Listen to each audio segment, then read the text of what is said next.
is a lamp unto my feet, and a light unto my path. Thy word is a lamp unto my feet, and a light unto my path. First reading. A reading from the prophet Jeremiah, chapter 31, verses 31 to 34. The days are coming, says the Lord, when I will make a new covenant with the house of Israel and the house of Judah. It will not be like the covenant I made with their fathers the day I took them by hand to lead them forth from the land of Egypt. For they broke my covenant, and I had to show myself their master, says the Lord. But this is the covenant that I will make with the house of Israel after those days, says the Lord. I will place my law within them and write it upon their hearts. I will be their God, and they shall be my people. No longer will they have need to teach their friends and relatives how to know the Lord. All from the least to greatest shall know me, says the Lord, for I will forgive their evil doing and remember their sin no more. The word of the Lord. Second reading.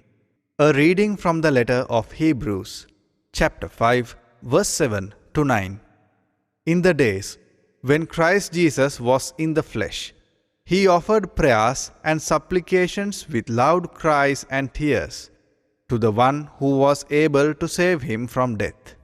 And he was heard because of his reverence. Son, though he was, he learned obedience from what he suffered. And when he was made perfect, he became the source of eternal salvation for all who obey him. The word of the Lord. A reading from the Holy Gospel according to St. John. Some Greeks who had come to worship at the Passover feast came to Philip, who was from Bethsaida in Galilee, and asked him, "Sir, we would like to see Jesus." Philip went and told Andrew. Then Andrew and Philip went and told Jesus. Jesus answered them, "The hour has come for the Son of Man to be glorified. Amen, amen, I say to you. Unless a grain of wheat falls to the ground and dies, it remains just a grain of wheat. But if it dies, it produces much fruit. Whoever loves his life loses it, and whoever hates his life in this world will preserve it for eternal life. Whoever serves me must follow me. And where I am, there also will my servant be. The Father will honor whoever serves me. I am troubled now. Yet what should I say? Father, save me from this hour? But it was for this purpose that I came to this hour. Father, glorify your name." Then a voice came from heaven. "I have glorified it and will glorify it again." The crowd there heard it and said, "It was thunder." But others said, "An angel has spoken to him." Jesus answered and said, "This voice did not come for my sake, but for yours. Now is the time of judgment on this world. Now the ruler of this world will be driven out. And when I am lifted up from the earth, I will draw everyone to myself." He said this indicating the kind of death he would die. The Gospel of the Lord. My dear brothers and sisters in Jesus Christ, while Israelites were on their way towards the promised land, God entered into a covenant with them through the mediatorship of Moses. When they came to the foot of Mount Sinai, God entered into a covenant with this people of Israel.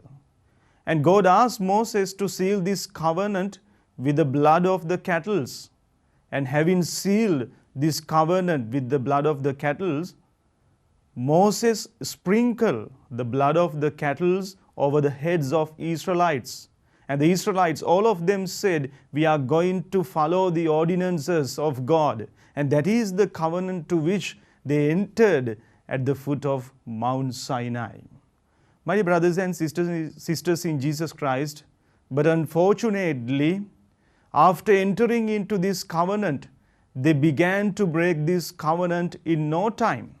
When Moses was staying some time at the top of the Mount Sinai, these people, they made a golden calf out of gold, and they began to worship this golden calf in violating this covenant. Therefore, we see that the first covenant to which that they entered was not observed, was not followed by the Israelites. And that is why, my dear brothers and sisters in Jesus Christ, in today's first reading, which is taken from the book of prophet Jeremiah, God says, I am going to enter into a new covenant, and it won't be sealed with the blood of animals, but it will be sealed with the blood of His only Son, Jesus.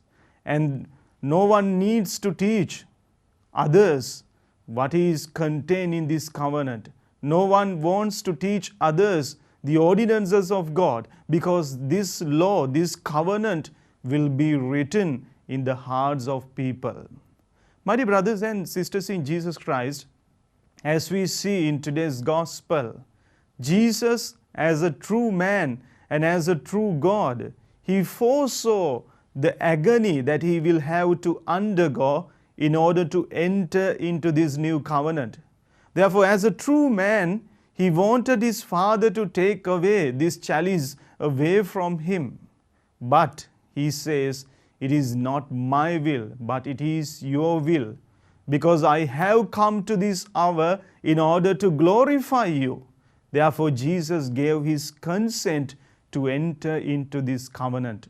And just as today's gospel says, unless the wheat of grain falls to the ground and dies, it cannot bear fruit. In the same way, Jesus knew that if He does not die, if He does not go through this suffering, He cannot enter into a new covenant. He cannot seal this new covenant with His precious blood.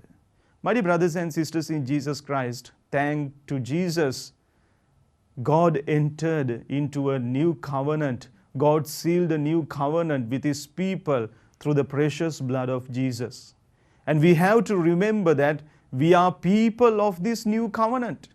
We cannot break, we cannot do away with this new covenant just like the Old Testament people.